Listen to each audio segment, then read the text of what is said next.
नमस्कार दोस्तों, आज हम लोग अनुप्रस्थ द्विविभाजन पढ़ेंगे और ये जो है ये आपका क्लास ट्वेल्थ का टॉपिक है। चैप्टर 1 बायोलॉजी का है और स्पेशली बिहार बोर्ड के लिए ये चीज़ें मैंने रखी हैं। ठीक है, आप इससे प्रिपरेशन कर सकते हैं। आइए हम लोग जानते हैं अनुप्रस्थ द्विविभाजन क्या है। तो अनुप्रस्थ द्विविभाजन, जिसे हम ट्रांसवर्स बाइनरी फिजन भी बोलते हैं, वह द्विविभाजन है जिसमें जीव या कोशिका अपनी लंबी धुरी लॉन्ग एक्सिस के लंबवत विभाजित होकर दो नए जीवों में बनती है।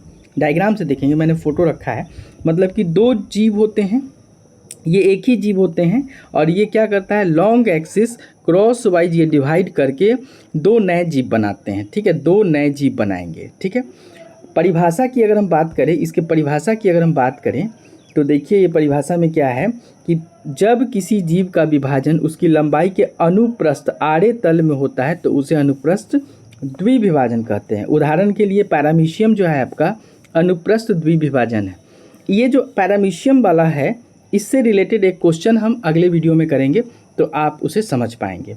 देखिए समझिए, यदि पैरामीशियम की आकृति लंबी है तो वह बीच से आड़े क्रॉस वाइज कटकर दो भागों में बढ़ता है।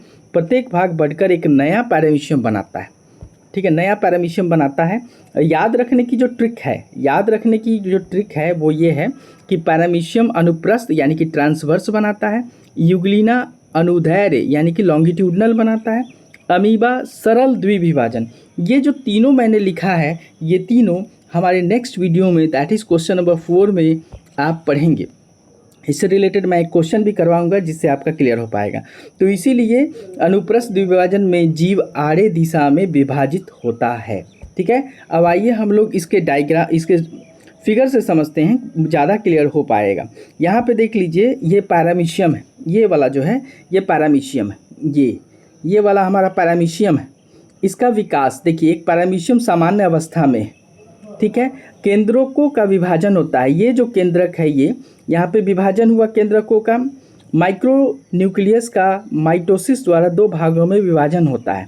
देख लीजिए, ये दो भागों में दोनों न्यूक्लियस कोशिका के दोनों सिरों की ओर गमन करता है। ये जो न्यूक्लियस है ये, और ये दोनों इसके सिरे की तरफ जाता है। अब देख लीजिए क्या हो रहा है, न्यूक्लियस का विभाजन, न्यूक्लियोप्लाज्म का विभाजन। यहाँ देख लीजिए, ये वाला जो 4 नंबर डायग्राम है, साइटोप्लाज्म में बीच में संकुचन होता है और कोशिका अनुप्रस्थ रूप से विभाजित हो जाता है। देखिए ये विभाजित हो रहा है, ये दोनों तरफ न्यूक्लियस दोनों सिरों पर चला गया, ये न्यूक्लियस और ये न्यूक्लियस दोनों सिरों पर चला गया और धीरे धीरे ये ब्रेक हो रहा है। दो पुत्री कोशिका का निर्माण हो रहा है और देख लीजिए ये जो निर्माण हुआ, दो पृथक पैरामीशियम है। ये एक अलग पैरामीशियम है और ये एक अलग पैरामीशियम है। तो ये हमारा पैरामीशियम क्या होता है, पैरामीशियम जो है ये डिवाइड होता है और ये ट्रांसवर्स बाइनरी फिशन कहलाता है होता है और अनुप्रस्थ द्विविभाजन में पैरामीशियम डिवाइड होता है। ठीक है, क्वेश्चन नंबर 4 में इससे रिलेटेड एक क्वेश्चन हम लोग करेंगे। ठीक है, थैंक यू।